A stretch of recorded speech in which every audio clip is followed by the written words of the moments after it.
বিশ্বের রাজনীতিতে এমন কোনো মিত্রতা নেই যা আমেরিকা ও ইসরায়েলের মতো অটুট।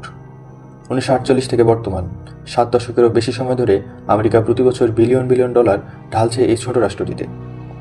কিন্তু প্রশ্ন হলো কেন একটি দেশ অন্য একটি দেশের জন্য নিজের আন্তর্জাতিক ইমেজ পর্যন্ত বাজি ধরে? আমেরিকা কেবল সাহায্য করে না, তারা আইনত বাধ্য।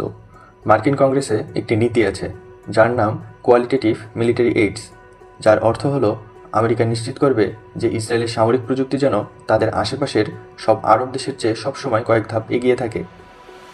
ইসরায়েলকে আমেরিকা মধ্যপ্রাচ্যের একটি অস্থাবর রণতরী মনে করে। কোনো যুদ্ধ লাগলে আমেরিকাকে সেখানে সরাসরি সৈন্য পাঠাতে হয় না, ইসরায়েল সেখানে আমেরিকার স্বার্থ রক্ষা করে। গোয়েন্দা তথ্যের ক্ষেত্রে আমেরিকা ও ইসরায়েল একে অপরের পরিপূরক। মধ্যপ্রাচ্যের চরমপন্থী গোষ্ঠী বা ইরানের পারমাণবিক কর্মসূচির উপর নজর রাখতে আমেরিকার সিআইএ সরাসরি ইসরায়েলের গোয়েন্দা সংস্থা মোসাদের উপর নির্ভরশীল। মধ্যপ্রাচ্যের ভেতরকার এমন অনেক গোপন তথ্য মোসাদ সংগ্রহ করে যা আমেরিকার পক্ষে 1000 মাইল দূরে থেকে পাওয়া অনেকটা অসম্ভব। এটি আমেরিকার জাতীয় নিরাপত্তার জন্য অত্যন্ত গুরুত্বপূর্ণ। আমেরিকার অভ্যন্তরীণ রাজনীতিতে ইসরায়েলপন্থী লবিং গ্রুপের প্রভাব অকল্পনীয়। আমেরিকার নির্বাচনে যারা প্রার্থী হন তাদের বড় একটি অংশ এই লবিং গ্রুপগুলো থেকে অনুদান পান। ফলে হোয়াইট হাউসে যে দলই আসুক, ডেমোক্রেট হোক বা রিপাবলিকান, ইসরায়েলের নীতির কোনো পরিবর্তন হয় না। এছাড়া আমেরিকায় কয়েক মিলিয়ন ইভানজেলিক্যাল খ্রিস্টান বিশ্বাস করেন যে বাইবেলের ভবিষ্যৎবাণী অনুযায়ী ইসরায়েল রাষ্ট্রটি টিকে থাকা জরুরি।